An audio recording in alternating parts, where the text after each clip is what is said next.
Nós temos aí, a partir do capítulo 4, a mineração no Brasil colonial, que nós já começamos desde o mês passado a falar sobre esse assunto, vocês já fizeram algumas atividades, então nós iremos, no decorrer da aula, discutir os principais pontos desse período, né, século XVI, XVII, XVIII no Brasil, a formação das principais vilas, cidades e aldeias que, com o desdobramento, trouxeram as grandes cidades e as principais regiões que nós temos aí a partir da mineração, né? Principalmente o estado de Minas Gerais. Não é à toa que Minas Gerais tem esse nome, né? Por causa das minas que se buscavam ouro, né? O ouro encontrado aí pelos portugueses e a partir da União Ibérica.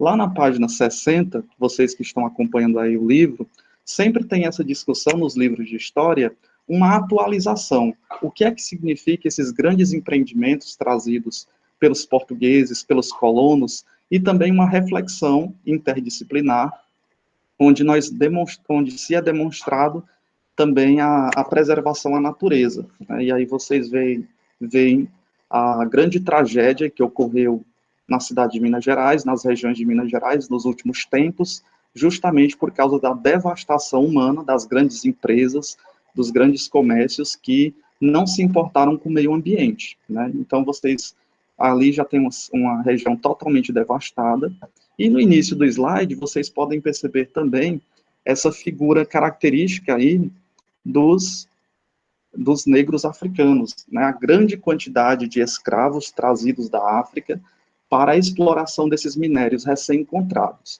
Primeiro, por uma necessidade, por causa da União Ibérica, né? Lembrando que lá no capítulo 3, nós estudamos o que foi a União Ibérica, né? A união de Portugal e Espanha, justamente por causa que o rei de Portugal havia falecido, o rei da Espanha era neto do rei de Portugal, que não deixou nenhum descendente, e assim houve a união entre Portugal e Espanha. Isso favoreceu o Brasil, principalmente porque agora o Tratado de Tordesilhas não valia mais nada, né? Toda a região brasileira pertencia a só uma nação, contudo, trouxe inimigos, que eram os holandeses, os principais produtores de açúcar. E isso fez com que Portugal, a partir da União Ibérica, procurasse outros meios de enriquecimento, não apenas o açúcar, onde os holandeses produziam em grande quantidade. Agora era necessário a busca de metais preciosos. Então, por isso que é o título desse capítulo, a mineração no Brasil colonial, né, a descoberta do ouro, a intensificação pela busca do ouro, a descoberta de diamantes também, e nós iremos ver também as principais guerras que houveram entre os colonos, os portugueses e os paulistas.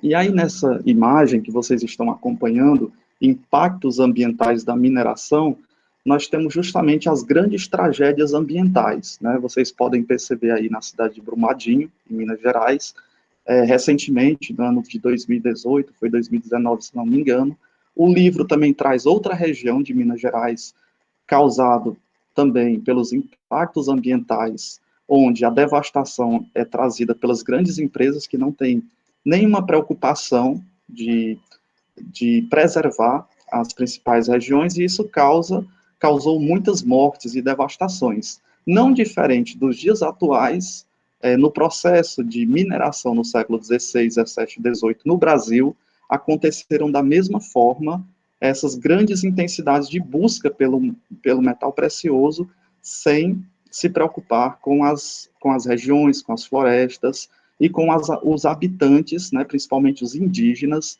dessas regiões. E aí nós temos o primeiro tópico da página 61, atrás de uma bandeira. E já no início do capítulo, né, o início já vai iniciando falando sobre a União Ibérica, a necessidade de expansão do comércio e da busca de metais preciosos, né, do comércio também. Nós iremos ver que essa busca de metais, como o ouro, fez com que muitas pessoas, o inchaço dessas cidades novas que foram surgindo, elas acabassem movimentando o comércio. Não é à toa que até hoje nós vemos que as principais cidades, elas se destacam pelo desenvolvimento econômico, pelo comércio. Então nós temos inicialmente as entradas, que eram expedições oficiais organizadas pelas autoridades portuguesas, né, desde o litoral, onde foi se descoberto, invadido o Brasil desde a região litorânea, com o intuito de adentrar e conhecer essas novas terras. Lembrando, mais uma vez, que inicialmente pelo Tratado de Tordesilhas, Portugal tinha até uma limitação de entradas nessas novas terras. E a Espanha ficava com as demais regiões. Com a União Ibérica, agora não, eles têm total controle sobre essas terras descobertas, lembrando que, pelo eurocentrismo, ou pela valorização da Europa, eles não tinham os indígenas, eles tinham os indígenas como um entrave, então eles procuravam de todas as formas meios para entrar nessas novas terras. E outra característica que o nosso livro traz são as bandeiras, né, os principais bandeirantes. Aqui no Piauí nós temos justamente dois, que até o livro coloca muito bem, Domingos Jorge Velho e Domingos Afonso Mafrens. Foram os principais bandeirantes que entraram nessas terras, desbravaram, colocaram as suas formas de organização, principalmente com a criação de gado, e aí, por sua vez, eram expedições armadas e organizadas, em geral, por parte de São Paulo. E aí, no livro, e até coloquei um slide para vocês, do mesmo mapa que vocês têm aí no livro de vocês, né, que é um mapa justamente um atlas histórico, colocando os principais bandeirantes. E aqui as principais bandeiras, né, que eram justamente expedições com o objetivo de expandir terras. E aí tem uma linha no meio, justamente falando sobre o Tratado de Tordesilhas, né, que agora já tem uma nova concepção através da União Ibérica. E aí vocês podem perceber aqui em verde, né, eu acho que passando o slide, vocês podem ver toda a região, né, também aqui do Nordeste e, consequentemente, do Piauí. Se vocês ligarem essa seta verde, e vocês vão perceber os dois citados, né, Domingos Jorge Velho e o Domingos Afonso Mafrens, foram os principais responsáveis pela colonização no estado do Piauí. E os demais, e o livro vai falar justamente de Minas Gerais, que é o que nos interessa em relação aos minérios, principalmente de ouro e diamante encontrados, nós podemos perceber diversos outros, né? Como temos aí Antônio Raposo Tavares, Domingos Jorge Velho, Moraes Navarro e Bernardo, Estevão Parente, Fernando Dias Paz, Bartolomeu Bueno, Silva Braga, dentre outros. Então, esses eram os principais responsáveis, os principais comandantes que enfrentavam ou levavam essas expedições para aprisionamento de indígenas, busca de metais preciosos, criação de gado, implantação das feitorias e também do desenvolvimento do comércio nessas regiões. Então, para entendermos justamente por que houve essa necessidade de Portugal e Espanha expandir a busca de metais preciosos, percebermos também a crise que foi enfrentada na Europa, justamente porque eles tinham os holandeses agora como inimigos. E os holandeses eram os principais fornecedores e produtores de açúcar, que isso gerava muito lucro nesse determinado período, né? Lembrando, qual é o nosso recorte histórico? O recorte histórico é perceber, durante esses 3 séculos, séculos XVI, XVII e XVIII, as principais formas de organização em busca de metais preciosos aqui no Brasil. E o Brasil, claro, nesse período, ainda é o Brasil período colonial, né, pertencente a Portugal. Não é o Brasil que nós conhecemos hoje, o Brasil republicano democrático. Então, primeiro, temos aí os caminhos do ouro, né, vocês podem acompanhar aí na página 62. Nesses caminhos do ouro, justamente por essas expedições, essas bandeiras empreendidas, foram descobertos de forma avulsa no primeiro momento, pequenos resquícios de ouro, que é chamado de ouro de aluvião, né, que é o ouro misturado com o cascalho, que está presente nas encostas dos rios, dos córregos, e ali despertou o interesse para uma busca mais excessiva desse ouro. Os paulistas descobriram nas décadas de 1690 ouro em abundância, né, muito ouro nessas regiões, justamente por essas expedições que eles faziam. E é chamado de ouro de aluvião, né, esses pequenos fragmentos trazidos junto com a areia, com o cascalho, com as folhas que estavam nos córregos desses rios. Se vocês lembram muito bem, lá no primeiro slide, nós temos justamente é o córrego de um rio, né, e as pessoas aqui, ó, buscando encontrar mais ouro, né. Inicialmente foi-se dada essas expedições nesses córregos, e depois, com o aprimoramento, houve a devastação de grandes regiões, assim também como as minas de ouro de Minas Gerais.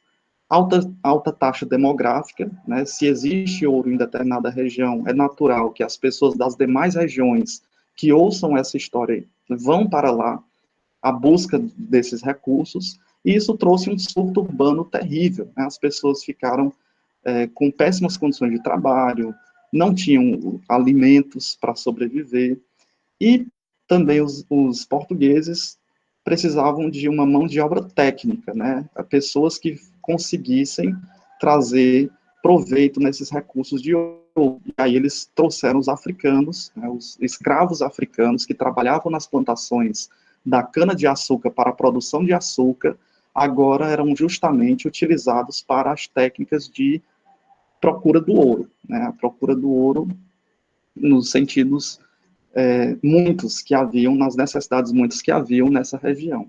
Houve muitas disputas por comida na região, como foi citado, né, inicialmente, já que a região não estava preparada para acolher tanta demanda, tantas pessoas, surgiu a necessidade do comércio. E muitos conseguiam até muitas pepitas de ouro e acabavam morrendo de fome porque não tinham como manter a sua subsistência, né? Esse é o caminho do ouro. Nessa imagem que vocês podem ver, vocês estão vendo aí a imagem do ouro de aluvião, que é justamente o que foi explicado, né, na página anterior. E a partir desse momento surge a figura dos tropeiros, né? Os tropeiros não são necessariamente pessoas que estão interessadas no ouro, mas no caminho que leva essas pessoas em busca do ouro. Então esses tropeiros são comerciantes, que agora levam seus produtos e eles vendem de forma muito mais cara, né, do que na região onde eles habitavam. Isso gera um fluxo de comércio muito grande, né? Geralmente esses produtos eram trocados pelas pepitas de ouro, pelo ouro achado, em busca, e isso ia fazendo com que as cidades iriam se organizando. Então, a preocupação de Portugal era agora com as vilas, as cidades que iam se organizando, e principalmente com os principais, as principais cobranças de impostos, né? Lembrando que se o Brasil está subordinado a Portugal e agora também a Espanha, muitos dos impostos foram colocados como sobrecarga para essas pessoas que estavam trabalhando nessas minas, nessas regiões. E aí um dos principais conflitos que acontecem no século XVII é conhecido como Guerra dos Emboabas, né? Entre os paulistas, nascidos em São Paulo, que buscavam encontrar um ouro em primeiro lugar, e eles estavam em conflito com os colonos e portugueses, tendo em vista que os colonos se diziam donos da terra, não importavam se os paulistas tivessem encontrado o ouro em primeiro momento. Então, isso gerou uma guerra, um conflito muito grande, onde os paulistas acabaram tornando-se perdedores. Final do século XVII, início do século XVIII, né, o conflito entre esses grupos, dentre eles portugueses, com os colonos paulistas. E aí a guerra justamente é entre 1708 e 1709, acontece esse conflito. Os emboabas, que é um nome pejorativo dado aos paulistas, né, os paulistas chamavam os portugueses e os colonos portugueses de emboabas, justamente porque eram galegos, eram europeus, e aí os portugueses acabaram vitoriosos e a coroa portuguesa decidiu criar a capitania de São Paulo e Minas do Ouro. Essa criação da capitania foi justamente para fomentar ainda mais a cobrança de impostos e o direito de estabelecimento de terras, né, tanto para portugueses como para os paulistas. Os paulistas, não sendo vitoriosos, saíram em busca de outras regiões para a conquista do ouro. E dessa forma, eles conseguiram também empreendimentos, tanto no comércio como no ouro, mas também conseguiram, aliás, essa capitania de São Paulo e Minas de Ouro também foi para fomentar a fiscalização, o empreendimento das taxas e tributos para que a maior parte do ouro e dessas riquezas fossem direto para Portugal. E aí nós temos uma imagem interessante, significativa aí dessa Guerra dos Emboabas, e aí vocês podem perceber também diversos documentos jogados que foi a tentativa de uma fiscalização, da criação da capitania, de uma organização estrutural, né, porque pelo interesse humano, pelo interesse do indivíduo, as pessoas querem o ouro para si. Pelo interesse de Portugal, o ouro deveria ser exportado para fora. Pelo interesse dos paulistas, as cidades deveriam se desenvolver aqui e não fora do Brasil. Então, a Guerra dos Emboabas foi um momento muito significativo para essa burocratização que nós percebemos justamente nessa imagem, essa fiscalização, essa coleta do ouro, essa demanda por recursos e metais preciosos e essa imposição dos portugueses também que aqui estavam. E aí nós temos o abastecimento das terras de mineração, né? Como é que essas terras eram abastecidas? Inicialmente, uma busca excessiva do ouro fez com que as pessoas não se preocupassem com o cultivo da terra, com a agricultura e nem com a alimentação. Então, até no livro de vocês vão ver muitos relatos de pessoas que morriam de fome, estavam com sacos cheios de pepitas de ouro ricos e, ao mesmo tempo, não tinham alimento para sobreviver. E aí vem o papel dos tropeiros, né? O abastecimento da região passou a ser realizado principalmente pelos tropeiros, que eram esses viajantes, esses comerciantes que saíam de outras regiões e levavam seus produtos para vender, com certeza cobravam muito mais caro, enriqueciam com isso e desenvolvia também as linhas e as rotas de comércio. Originou-se diversas rotas comerciais em direção às minas, né? O mais importante para os tropeiros não eram as minas de ouro em si, eles não estavam para escavar o ouro ou para ter escravos, eles estavam justamente para desenvolver o comércio. Então, durante o percurso, durante o caminho, foram feitos muitos pontos comerciais. A atividade mineradora contribuiu para a formação de um mercado interno na colônia, né? Esse mercado interno fez com que se gerassem muitas riquezas outras, e agora nós não tínhamos apenas a necessidade de busca pelo ouro, mas do tráfico de escravos, da produção de alimentos, do desenvolvimento e da venda também desses alimentos. O aumento do cultivo de roças, né, pela diversificação das atividades econômicas. Como foi pontuado, a agricultura ela passou agora a ter um ponto diferencial nas regiões das Minas Gerais também, porque ao produzir alimentos, tendo em vista o inchaço de pessoas em busca do ouro, agora esse alimento também seria rentável, assim também como a produção de outros produtos. É interessante perceber também que, nesse período do século XVII, XVIII, Portugal vai intensificar muito sobre a criação de vilas e cidades, né? Os arraiais são pequenas comunidades, nós já estudamos até nos meses anteriores que os principais arraiais são comunidades isoladas, as vilas são mais sistematizadas, já tendo uma organização social maior, e as cidades com uma forte intensificação de cobrança de impostos. E isso é muito fundamental para as regiões, para Portugal, principalmente, que está dominando essas determinadas colônias.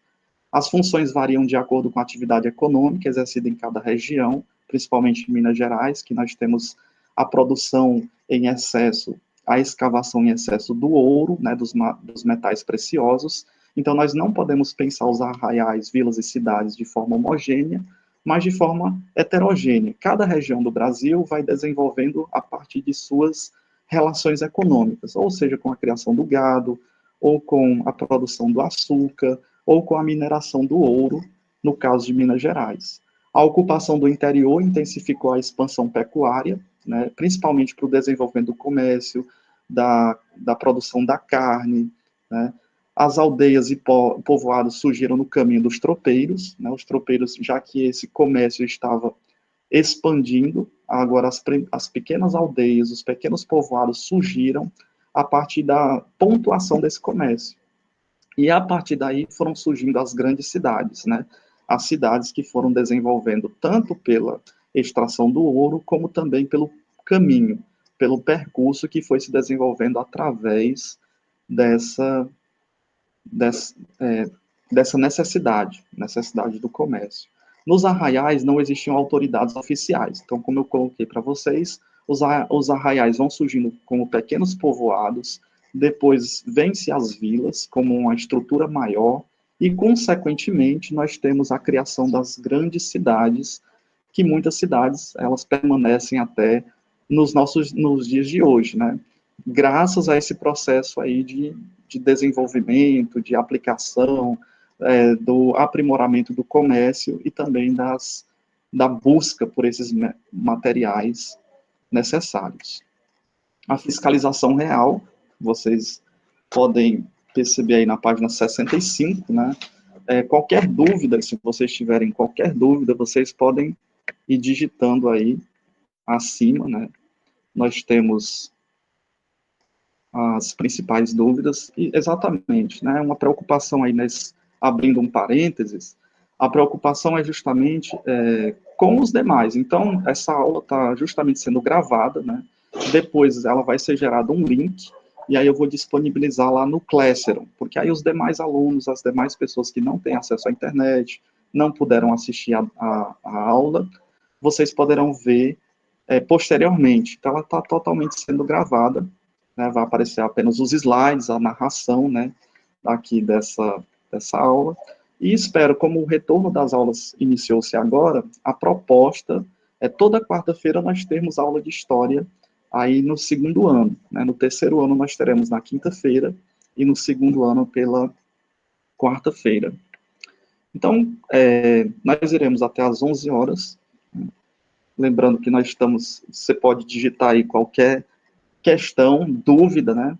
Eu estou pontuando já pontos que nós já trabalhamos no início do mês de junho, né, do mês de julho, né, agora em agosto, só fazendo uma revisão e nos aprofundando nesse capítulo. Lembrando que nesse mês é o que? O capítulo 4, a atividade mineradora. Então, nós temos a fiscalização real, a necessidade da exploração do ouro, os olhos de Portugal cresceram, então existe a necessidade de uma burocratização, de uma sistematização e de uma fiscalização real. Por isso que está aí o nome real, né, porque é os olhos do rei de Portugal que está interessado agora nessa produção em larga escala do ouro encontrado nessas minas. Né. Em 1702 foi criada a Intendência das Minas, onde respondia pelo policiamento da área de mineração, pela cobrança de tributos, além de funcionar como tribunal da primeira e últimas instâncias. Então, todos os delitos graves, aqueles que procuravam extraviar o ouro também eram punidos, e aí, por isso, houve a necessidade dessa Intendência das Minas, uma fiscalização para que não se fosse perdido aquilo que estava sendo encontrado.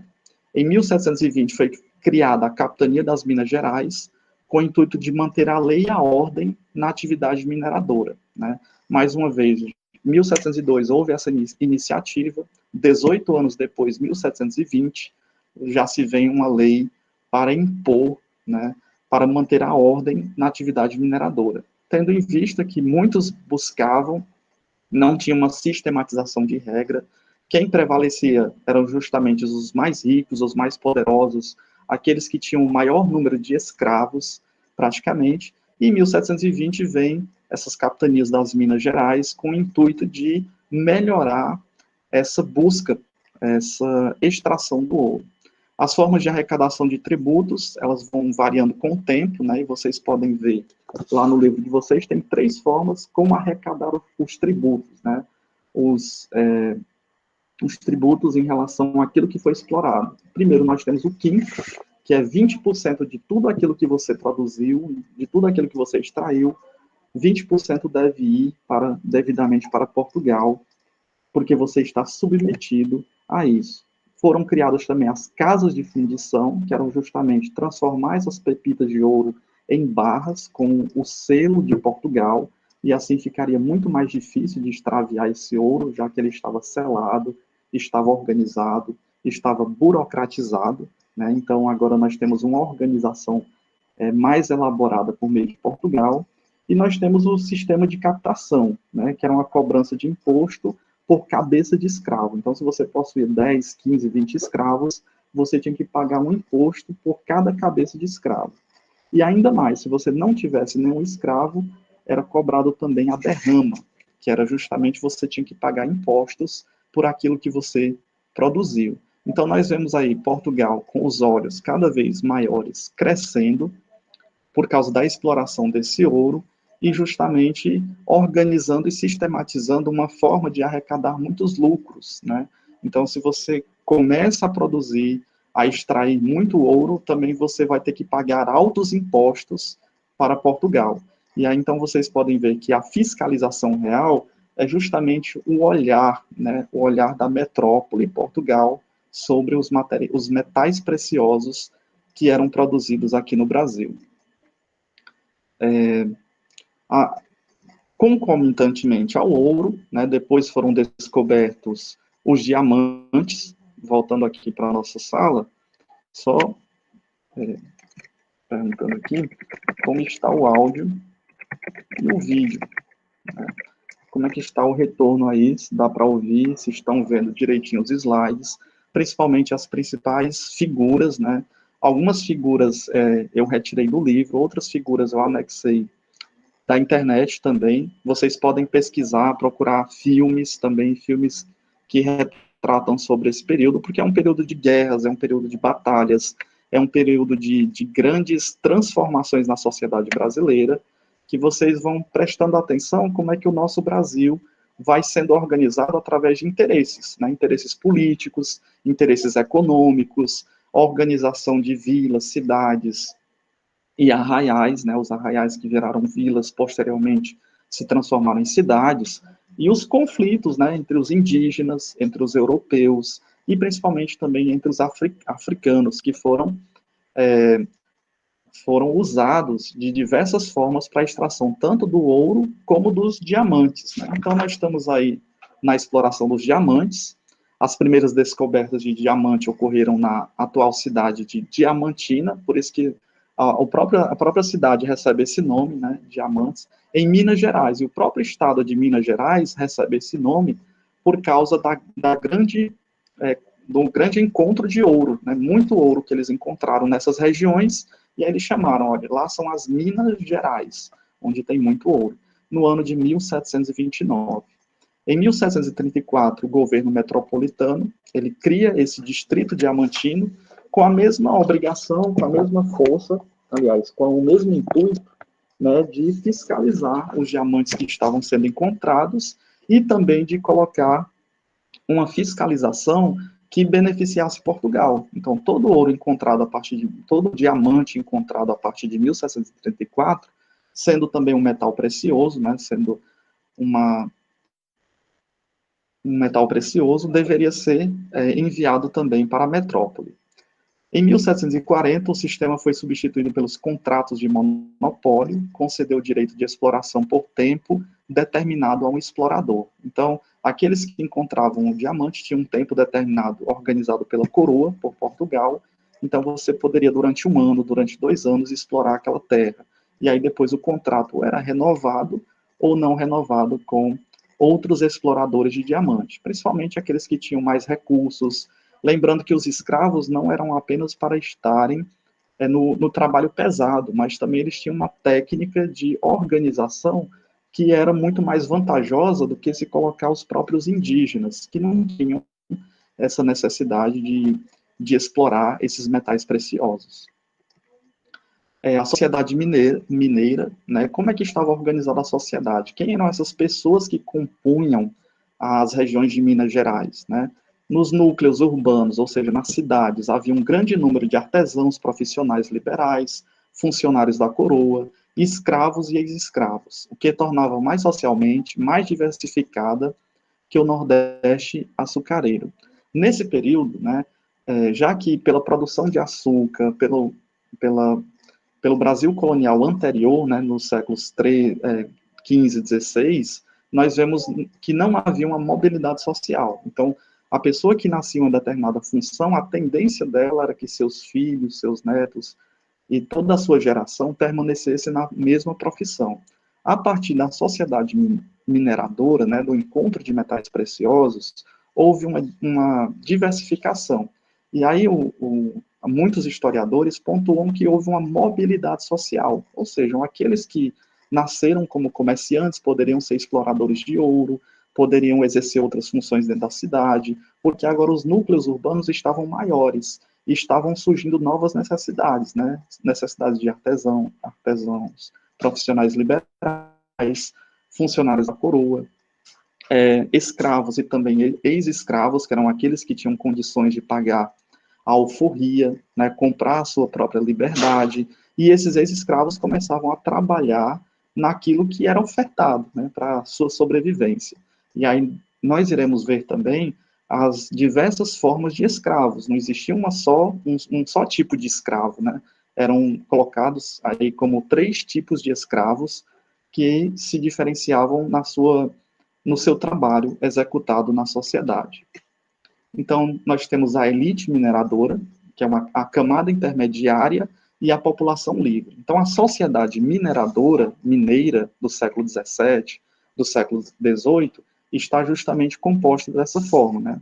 Os proprietários de grandes lavras, que eram as pessoas mais ricas, que tinham o maior número de escravos, eram justamente a menor parte da população da época.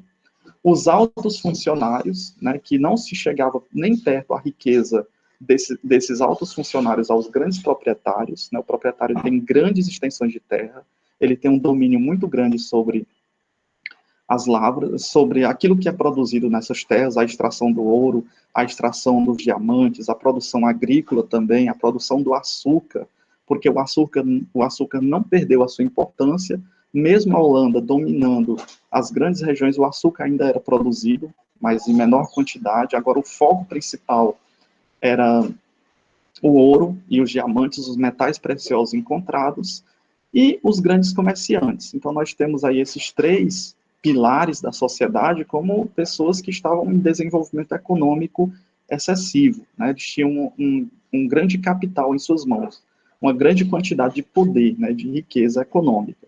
A camada intermediária era bastante heterogênea, ou seja, bastante diversificada, e aí é muito interessante perceber quem era essa camada intermediária, né? Eram os barbeiros, os artistas, os carpinteiros, artesãos, sapateiros, alfaiates, todas as pessoas que são necessárias para, para o desenvolvimento da cidade, das comunidades, mas ao mesmo tempo eles não tinham as mesmas riquezas do que os proprietários das grandes lavras, os altos funcionários, os grandes comerciantes. Eles precisavam justamente desenvolver essas atividades, os seus trabalhos para sobreviver, né?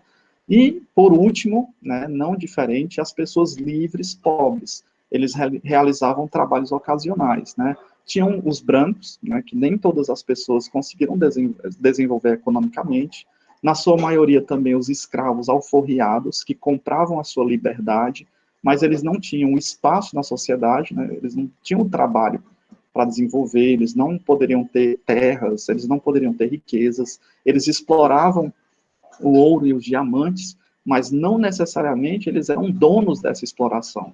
Os donos eram os seus antigos proprietários, né? E eles exploravam muitas vezes para comprar a sua própria liberdade, né? Para poder ter o direito da alforria, que é a liberdade dos escravos. E aí nós temos, né, os 3 tipos destacados aí de escravos, né?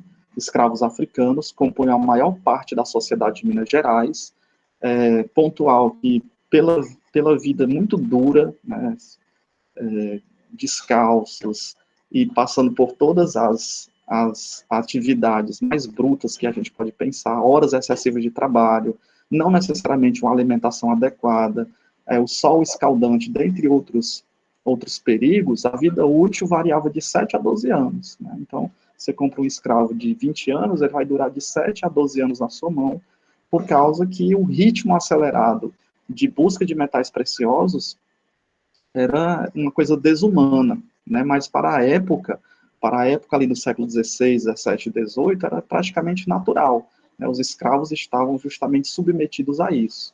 E aí nós temos 3 tipos de escravos, né? Os escravos domésticos, que realizavam atividades relacionadas à manutenção das residências, aqueles que ficavam em casa com seus senhores, cuidavam das crianças, limpavam a casa, cuidavam da organização da casa em si, dentro da casa, né? São chamados de escravos domésticos.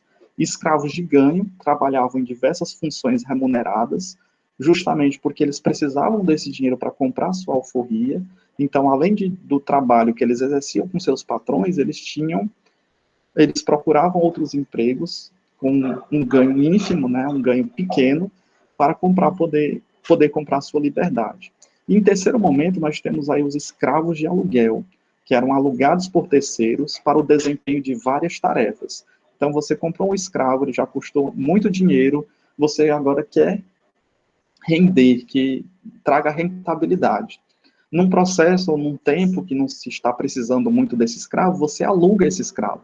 E ao alugar, você tem dinheiro com o aluguel desse escravo, e ele é submetido ao outro senhor, e também ele é submetido às duras penas, né? Ele pode ser açoitado, ele pode receber os duros castigos também. Esses são chamados de escravos de aluguel.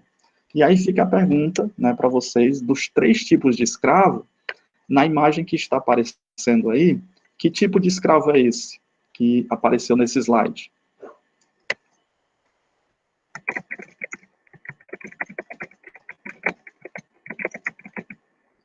Que tipo de escravo é esse daí?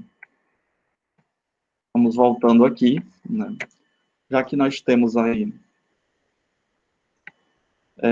três tipos de escravos, os escravos domésticos, os escravos de ganho e os escravos de aluguel, que tipo de escravo é esse daqui? Que vocês podem observar nessa imagem. Nós vemos aí que tem os brancos portugueses sentados numa refeição muito grandiosa, né, muitos alimentos, e aí nós temos crianças e pessoas abanando essas pessoas. Que tipo de escravos são esses? São os escravos domésticos, os escravos de ganho ou os escravos de aluguel? Quais vocês chutariam aí? Aguardando aí a resposta. Que tipo de escravo é esse?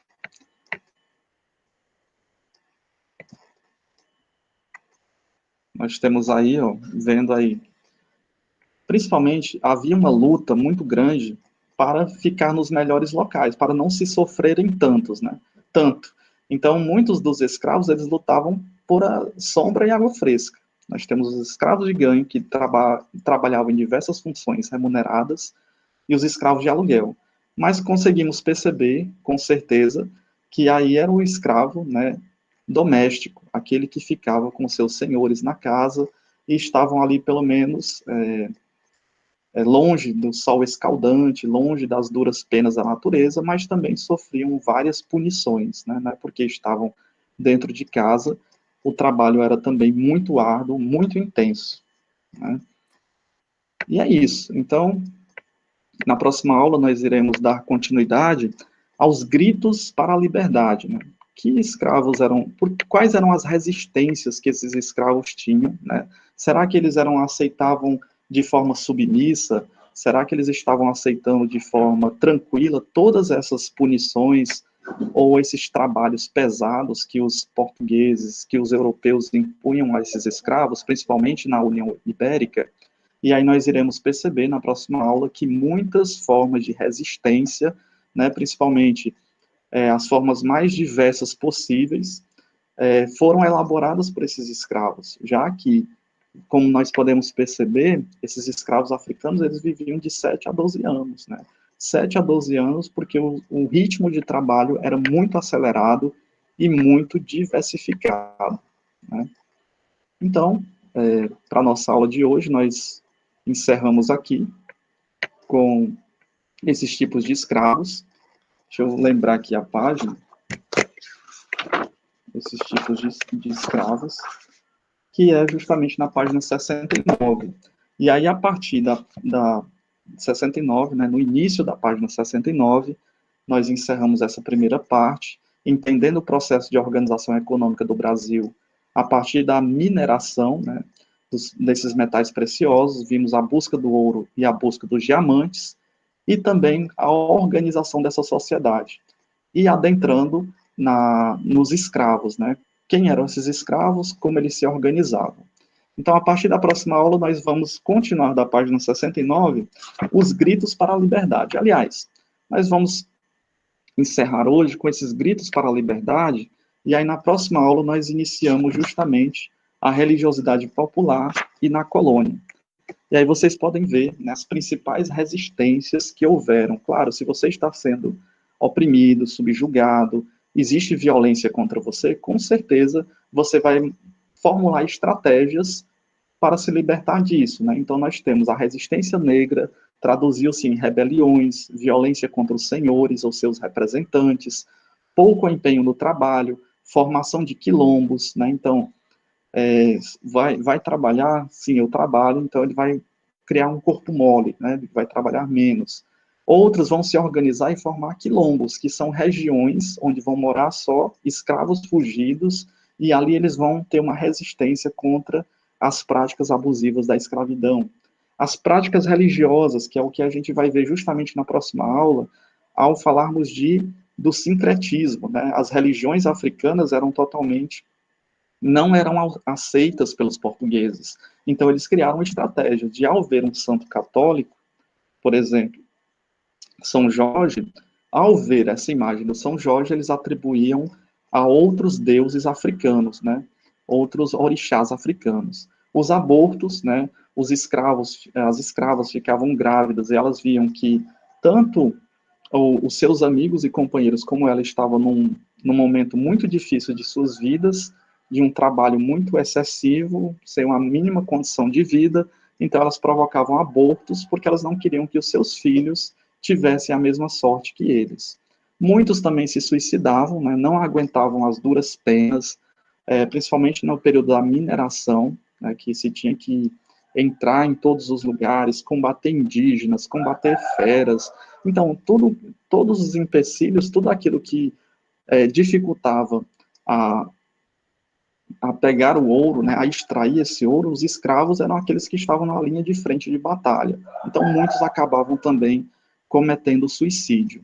A participação em irmandades leigas, e aí nós iremos ver que diversas irmandades leigas foram surgindo, né, e isso fez com que essas irmandades leigas fizessem com que esses escravos criassem uma relação de poder e de firmamento, né, e também os relacionamentos amorosos, né, muitos escravos, eles acabavam, ou escravas, acabavam se relacionando com os brancos, né, europeus, portugueses, para ver se elas tinham também uma vida mais amena, né, uma vida não tão sofrida como os demais escravos.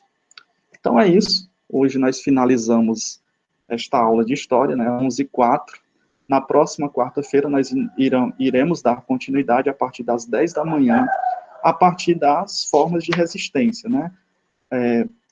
Aliás, a partir da religiosidade popular na colônia, que é a página 70. Então, logo mais eu irei postar no Classroom as atividades correspondentes a essa semana. Como eu disse para vocês, a aula vai ficar gravada. Assim que for gerado o link, eu vou colocar lá no Classroom, para que todos possam assistir a aula. Faço o convite, né, para um excelente retorno às aulas, né, um período de férias que vocês tiveram aí, muitos filmes assistiram, diversas outras atividades, e agora a gente vai retornando aos nossos conteúdos de história. Lembrando, toda quarta-feira às 10 horas, também faço o convite aí para vocês participarem, né, do canal O Corujinha. Nós estamos aí com os vídeos, sempre, toda semana um vídeo novo, onde vocês podem se interagir também, e também o jornal escolar, né, o jornal O Corujinha, que ele está com suas atividades, já estamos compondo aí a 27ª edição do nosso jornal. Então é isso, até a próxima aula, onde nós iremos justamente falar sobre dar continuidade. E só terminando esse slide aqui sobre as formas de resistência, né? Vocês podem perceber aqui, uma das formas de resistência era justamente a dança trazida pelos africanos, né? E aqui nós temos o jogo da capoeira. A capoeira, além de ser uma dança e uma luta também africana, é uma forma de resistência, é uma valorização do povo, uma valorização da sua história, né, da sua forma cultural de ser, e que até hoje permanece. Muitos conhecem os jogos de capoeira, trazidos pelos africanos, e faz parte da cultura africana, e faz parte agora também da cultura brasileira, né, que se mescla com a cultura dos europeus, com a cultura africana e com a cultura indígena. Então, até a próxima aula e nos veremos aí na próxima semana.